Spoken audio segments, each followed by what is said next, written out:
Oh, soalnya hok Malaysia duduk ni besar. Tengok deh. Rasa dah penuh abang itu. Ya, Macam rugi dah kan. penuh, Biar turunlah dia. Madu Malaysia tak apa Malaysia. Yo, Abang Jafri. Pun. Resiko tengok dia turun Tengok.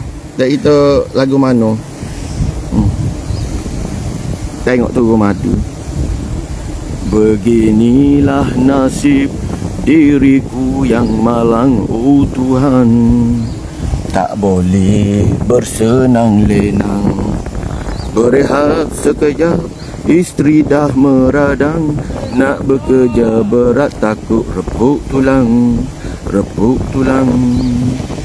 Tidaklah boleh ku kenanglah kenang, oh airlah mata jatuhlah berlenang. Karang di laut dapat ku renang, karang di hati nak bayar hutang. Aduh.